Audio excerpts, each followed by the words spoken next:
Hey guys, just a quick disclaimer before we begin this video. I would like to inform you that this video is strictly regarding the announcements that Samsung made in the August Unpacked event. As you all know, Samsung at that time had announced that they would release much more updates on the September 1st, and I mentioned that a lot of times in this video, and it indeed did happen on September 1st, but I haven't included them in this video because this video was well shot and finished in August itself, but I haven't been able to update it until now. So with that being said, enjoy the rest of the video.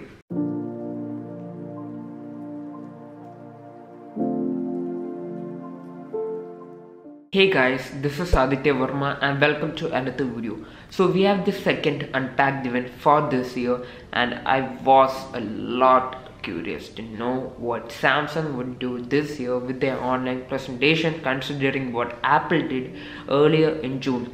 And I have got to say, they have a lot to improve in terms of the quality or style of presentation. That being said, there are a lot of interesting products unveiled, and that includes the Galaxy Note 20 products and also other products like the Galaxy Fold 2, the Galaxy Buds Live, the Galaxy Watch 3, etc. So let's get into the details. Firstly, regarding the Note 20 products, there are of course two Note 20 products this year. These are the Note 20 and the Note 20 Ultra. Unlike last year with the Note 10s, there are a lot of differences between these two phones. Let's talk in terms of specs. The Note 10 has a 6.7-inch flat screen with an FHD resolution and a refresh rate of 60Hz, while the Note 20 Ultra has a 6.9-inch curved screen with a WQHD resolution and 120Hz refresh rate, which is honestly impressive. But that impression can quickly fade off because the WQHD resolution and 120Hz refresh rate apparently cannot be used together. This was the same problem which was present with the S20s, which were launched earlier this year, and at that time sources like Anitech has suggested this was because of hardware limitations, so I don't think it can be fixed through any single software update. As we're talking more about the display, the Note 20 Ultra has a dynamic AMOLED 2x display with a pixel density of 496 ppi, while the Note 20 has a Super AMOLED Plus display with a pixel density of 393 ppi, but both have HDR10 Plus fortunately. And coming to the body, again we have differences. The screen of the Note 20 Ultra is made up of Gorilla Glass 7 or Gorilla Glass Victus, and I've heard that it is one of the first phones to have this, and it is said to give better scratch and drop resistance, while the Note 20 still has a screen which is made up of Gorilla Glass 5. And about the back of the Note 20 Ultra, it is made up of glass with a satin finish to it, while the Note 20 has a polycarbonate back, a superior way of saying it as a plastic back. If you ever see one of these phones, you can definitely recognize which is a Note 20 and which is a Note 20 Ultra, because the Note 20 Ultra has a huge camera bump. In fact, I wonder how a person can put his or her phone on a desk and do something without the phone wobbling constantly. And this also means that if ever your phone were to fall, the glass that protects the optic module would break even sooner than the glass back itself, which is honestly sad. The camera bump in the Note 20 is however not that big. Oh yeah, talking about the camera, let's talk about the camera specs of the two phones.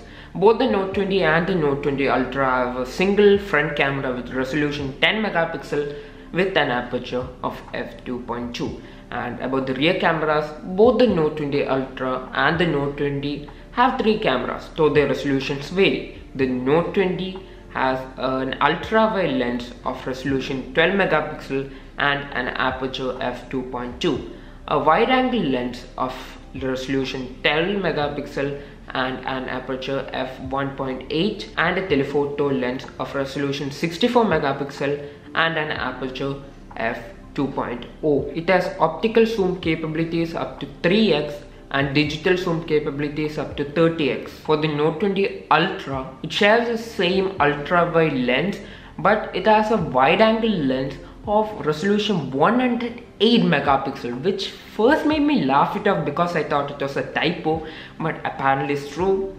Nobody cares, so great. and it has a telephoto lens of resolution 12 megapixel, which is slightly, it's a lot less than the 64 megapixel on the Note 20, but it has optical zoom capabilities up to 5x compared to the Note 20's 3x because it is a periscope lens, and it also has a laser autofocus sensor which the Note 20 doesn't have. It has digital zoom capabilities of up to 50x compared to the Note 20's 30x. Talk about video, both phones can shoot up to 8K at 24 fps, 4K at 60 fps and 1080p video at 120 fps. And again, though 8K came in the S20s earlier this year, it makes me honestly appreciate about how many boundaries technology has left over to make a thing like 8K possible on a phone. That's just astounding. Oh, and I almost forgot, but who can think about the Note if it's not for the S Pen? This year,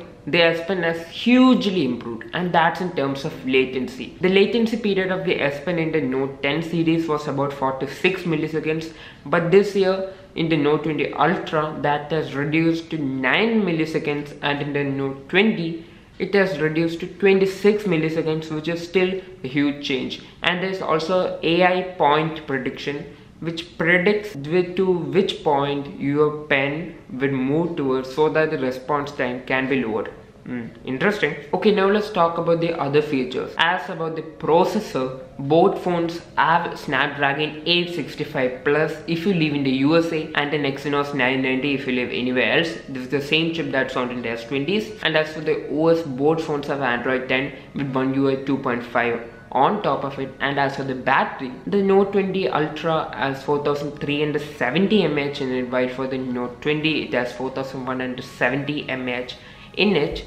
And as for the connectivity, the both phones have BT 5.0, Bluetooth 5.0 and Wi-Fi 6 in it, with 5G NSA with sub-6 and millimeter wave. About the memory and storage, the Note 20 has up to 8GB of RAM and 256GB of storage, while for the Note 20 Ultra that expands to up to 12GB of RAM and 512GB of storage, and the Note 20 Ultra has expandable storage while the Note 20 doesn't. Finally, for the colors, there's the Mystic Bronze, the Mystic Grey and the Mystic Green for the Note 20, and for the Note 20 Ultra that's the Mystic Bronze, the Mystic Black and the Mystic White. At least they have Mystic Bronze in common. And as for the price, the Note 20 Ultra starts from about $1,299 for the 5G variant, and for the Note 20 for the 5G variant the price starts from $999, but there are the 4G variants also available, I think, so that'll probably reduce the price. Now let's come to the Tab S7 products. These consist of the Tab S7 and the Tab S7 Plus. I'll condense it a bit. They have aluminum bodies, glass fronts, comes with 5G, which I think is a very interesting thing. I think it may be one of the first tabs to do that, except for the Tab S6 5G, which I think was the first. And as for the cameras, 13 megapixel wide and 5 megapixel ultra wide on the back. As for the front, it's 8 megapixel. The display in the Tab S7 is 11 inch and it is an LCD display, while for the Tab S7 Plus it's an AMOLED display of 12.5 inch, but both fortunately support HDR10 plus. And as for the S Pen, which these tabs support, the latency period of the S Pen has been lowered to 9 milliseconds for the Tab S7 Plus, similar to the Note 20 Ultra, so that's a plus. And as for the battery, which you charge via USB-C, 8000 mAh for the Tab S7, while for the Tab S7 Plus that's 10,900 mAh, which is crazy. But the charging is not a too complicated issue because there's super fast charging up to 45 watts. The processors that run in this device is a Snapdragon 865 Plus, which is the same chip that runs in the Note 20 series, so that's a good thing. And about the book cover keyboard, which are available for these tablets, they are now detachable, so you can use these covers as a stand. And as for the book cover keyboard of the Tab S7 Plus, they now have function keys, so you can use a tab as a kind of a portable ultrabook or notebook if you want to. There are no new preloaded applications for some weird reason. These are Note Shelf, Canva and Clip Studio Paint, and the last one, Clip Studio Paint is apparently coming to Android for the first time, and while we can expect many artists to buy this tab because of the S Pen which it can support, not everyone who buys this tab is going to use these applications, and thus they get categorized into bloatware. As for the colors, the color variants of the Tab S7 is almost having the same range as that of the Notes.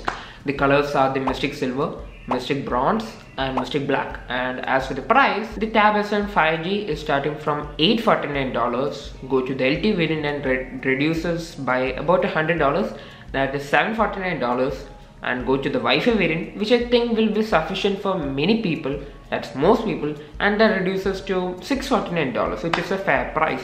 And as for the Tab S7 Plus, the 5G model has a price of $1,049. Go to the LT variant and that is $949, and go to the Wi-Fi variant and that is $849, which is the same price of the Tab S7 5G. As for the third product unveiled, that is the Galaxy Buds Live, which funnily enough looks like a pair of kidney beans when you look at it from the outside. It is an open type earbuds which will give you a bit of external sound to give you an ambient sense of the environment around you. Samsung claims it is the first Galaxy Buds to give that type of an experience, and it also comes with ANC, and it can cancel up to 97% of the low frequency bands around you so that you get a better audio experience. As for the battery, the device claims to give you about 21 hours of battery life under ideal circumstances, though we need real life tests to see how that would translate about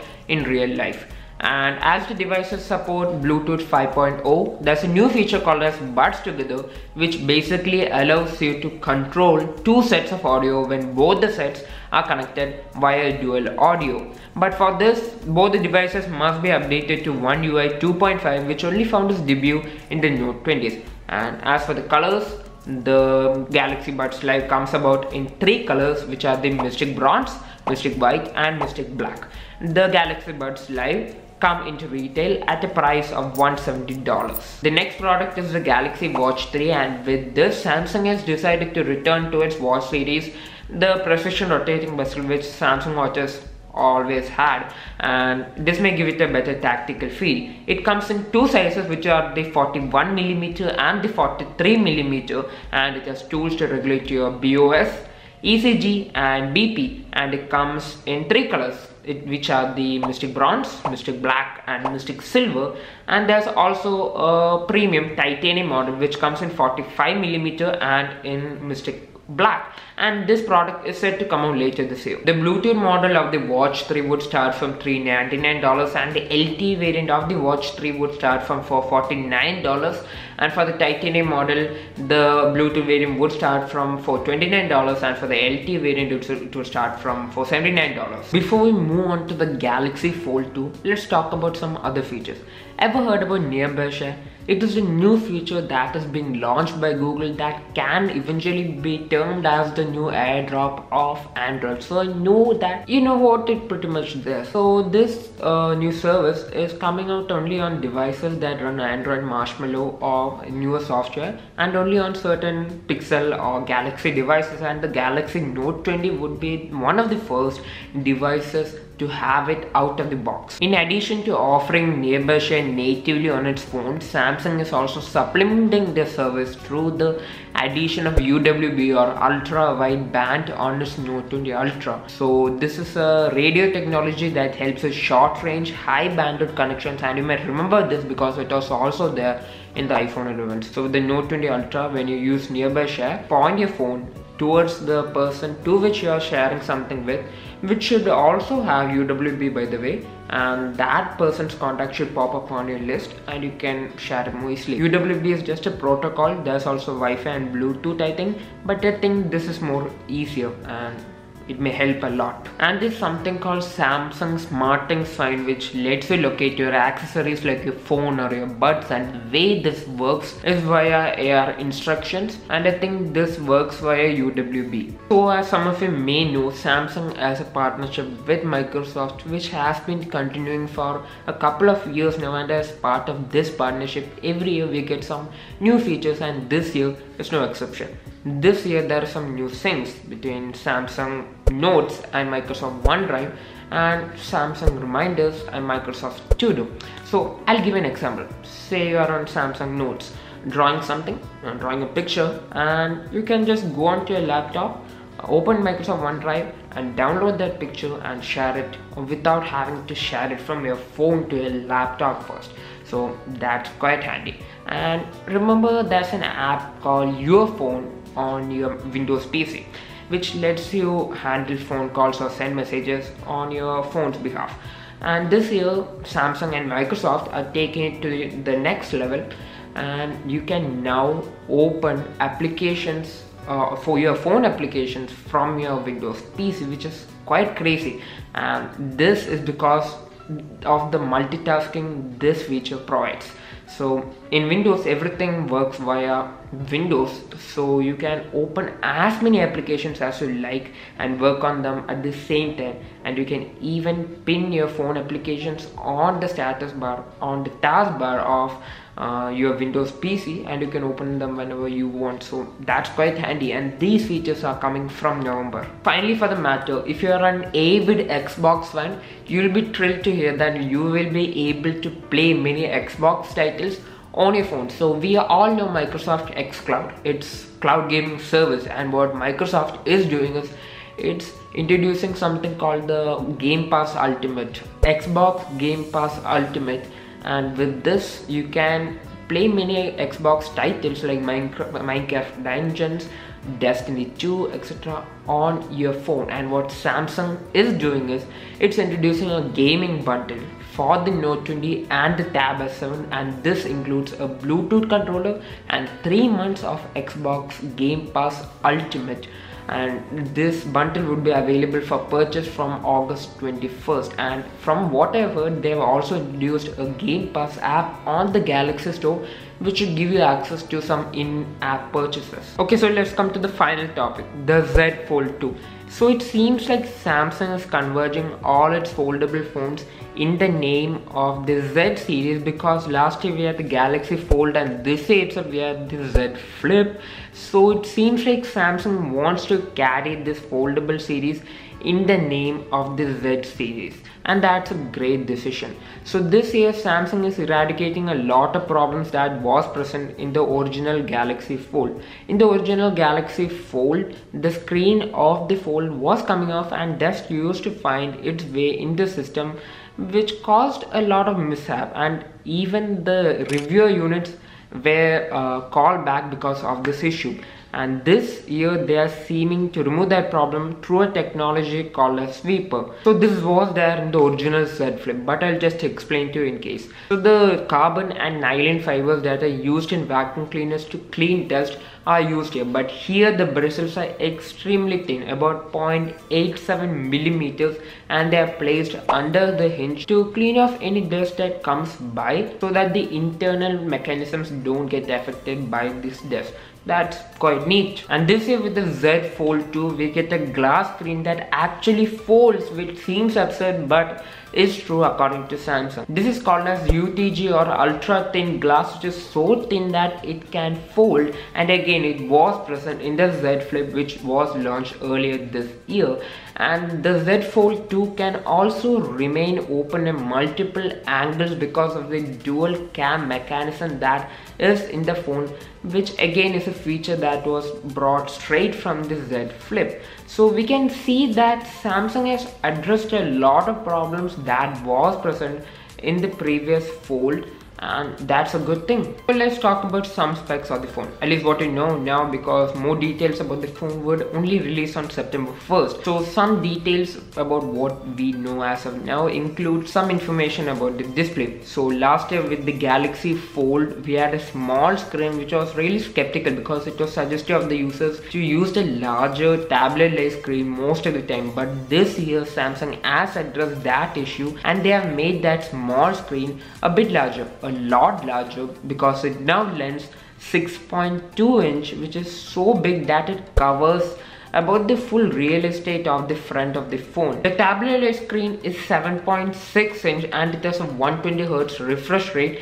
which is a good thing. And the phone has 5 cameras, one on the folded up screen, one on the cover screen, and 3 on the rear. But the technical specifications about those cameras, that we don't know until September 1st. And the battery specification of the phone is 4500 mAh, and the phone comes in 2 colors, Mystic Bronze and Mystic Black, and that's basically all we know from the presentation. So that's it about this video.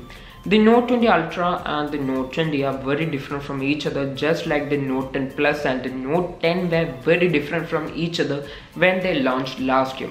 The Note 20 Ultra has better specs. It has a 120Hz refresh rate, WQHD plus resolution, Gorilla Glass, Victor's Glass back, better S Pen latency speeds, laser autofocus, better RAM, better storage, better battery specifications, and even UWB. All this makes the Note 10 feel a bit substandard, but solely it's a very good phone if you don't consider the $1000 price tag, of course. But it also makes the Note 20 Ultra actually feel like an ultra phone, unlike all those phone companies that just add the word Pro to their phones solely for marketing purposes. About the Tab S7, I think the most attractive feature about the tablet is obviously the 5G connectivity. On top of that, it has the 120Hz refresh rate and better S Pen latency rates, so not a bad upgrade after all. The Watch 3 brings back the rotating bezel, and that's great. And the health monitoring tools that they've added in there, those are some great tools to have in a watch accessory. And talking about the Galaxy Buds Live,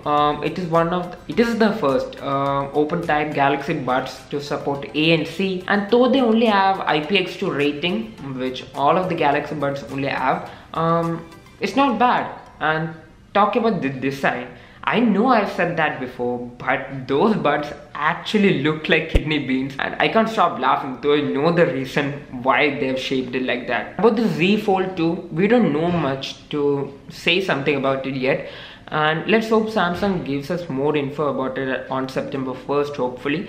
But from what we know about the phone, it seems like Samsung has eradicated most of the problems that was there with the original Fold, and that's a good feedback. So that's it about this video. What do you think about the products that were unveiled in the second Unpacked event of 2020? Let me know in the comments down below. If you like this video, make sure to hit the like button and click subscribe, and when you hit subscribe, make sure to hit the post notification button so that you don't miss any of my future videos. And that's it for now. It's Aditya Verma, and I'll see you in the next video. Bye.